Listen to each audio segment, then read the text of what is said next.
It's week 13 of the Premier League season, and these matches were played on the 24th, 25th and 26th of November. High-flying Spurs were looking to bounce back after the loss to Arsenal, and Albion was starting live after Tony Pulis sacked in the week. A sluggish first half came to life when Ali was caught in possession just inside Spurs' half, and Rondon was put through and got a nonchalant touch which slowly rolled inside Lloris's right-hand corner. Spurs, suffering from the Champions League fatigue, looked well below par and had to wait until way into the second half before Kane got a touch on a cross to make it one each. Okay, to be honest, after that Spurs never looked like coming up with a winner, and Albion could have snatched it. They got a chance near the end, but this time Rondon fluffed his lines, so it ended even, one each. The Red Devils, they were at home to Brighton, and it was another sluggish performance from Mourinho's men. Only one rare opportunity in the first half fell to Lukaku, and a very fortuitous deflection from a young strike in the second that spiralled into the net, and it decided the encounter. Brighton looked bright, and Knockaert was a constant threat. So United hung on for the scrappy win, and the performance merited the unpleasant, cold, wet weather at Old Trafford. Definitely a match that disappointed and was easily forgot. Okay, Swansea. Now they're desperate for a win. They met Bournemouth at the Liberty Stadium.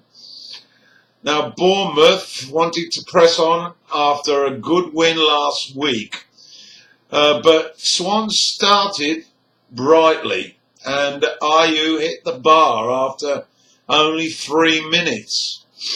Little from the cherries before the break, and the Swans got a goal chalked off before the break, unjustly in my opinion. It would have been Bonnie's first of the season.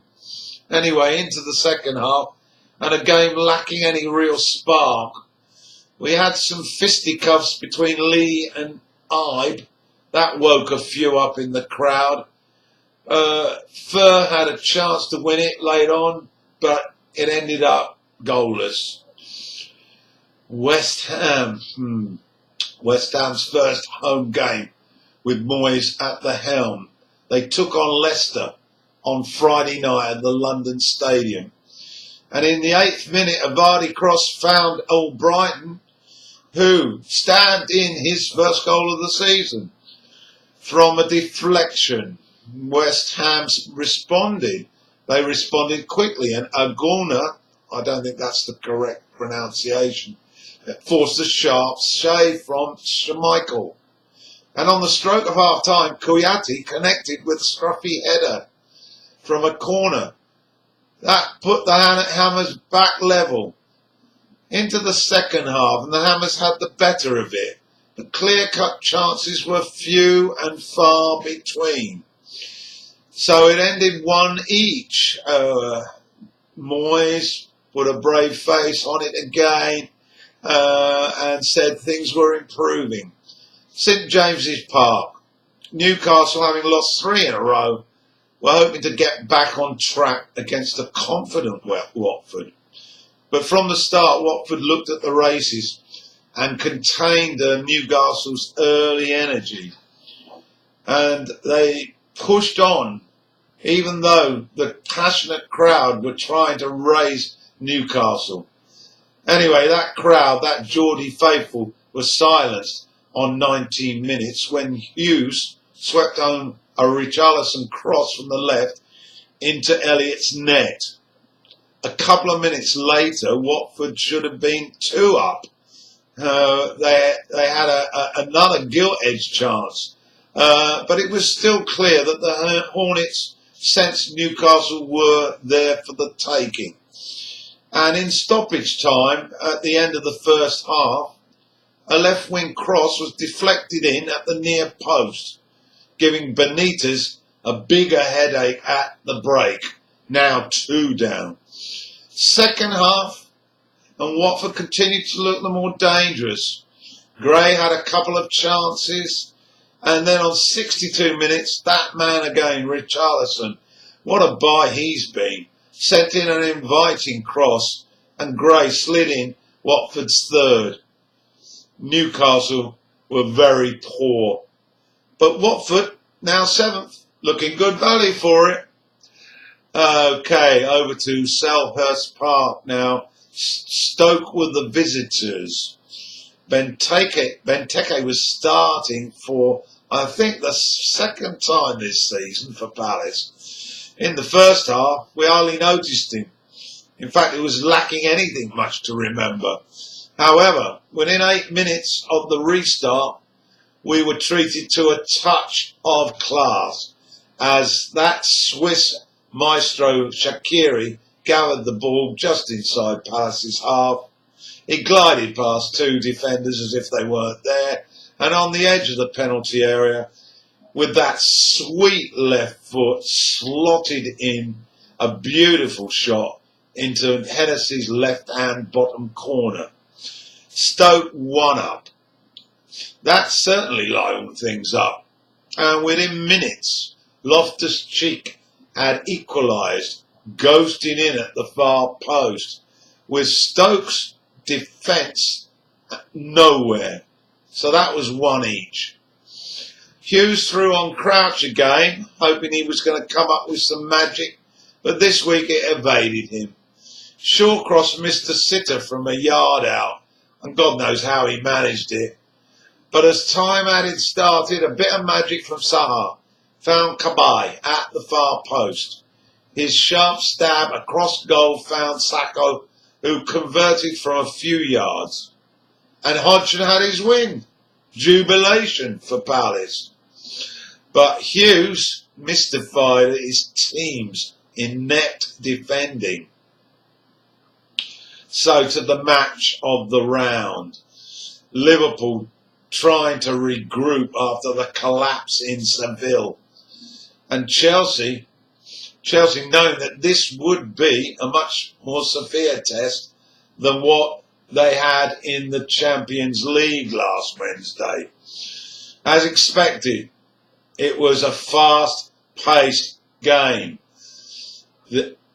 Hazard again was showing his class, and Salah looking Liverpool's big threat again. Liverpool's defence managed to survive some chaotic moments in the first half. And just before the break, it was that man Salah turning on a sixpence sweetly and hitting just wide. It was the best effort of the half. Into the second stanza, and a couple of innocuous penalty appeals, one for each side. And finally the breakthrough. A neat set of passes from Liverpool and Salah onto it in a flash and poking the ball into Courtois' left-hand corner. The goalie had no chance. Salah's 15th of the season. It's only November. Wow, this guy is on fire. Conte sent on Willian. God knows why he doesn't start, because he quickly started to make a difference. And it was he who got the equaliser. But was it a cross or a shot? Post-match interview, Williams said, "It's definitely a shot," smiling. And he claimed it was a beauty. A bit of tongue-in-cheek, I think. But Mignolet was a touch slow to react. And that was how it ended, 1 each. So to Sunday, and the hugely anticipated clash between Huddersfield and the leaders Manchester City at the John Smith Stadium. Could the Terriers do the double over the Manchester lot? Aguero was up front with Yayus on the bench. Of course, they were without Stones, got hamstring knack. Anyway, the expected avalanche from City never transpired, and although they had most of the possession, Huddersfield were looking solid in defence, and half chances for City were being squandered. On a rare foray into City's half, Huddersfield earned a corner. This was just before half-time. And then they forced a second and amazingly grabbed the lead as Schindler put them in front from a header. Well, the half-time rocket from Guardiola worked instantly, as within a minute, Aguero made it one each. Sané then hit the bar and City dominated the game in the second half. But Huddersfield, they hung in there, only to be done by an unfortunate ricochet in the box, with Sterling being the beneficiary.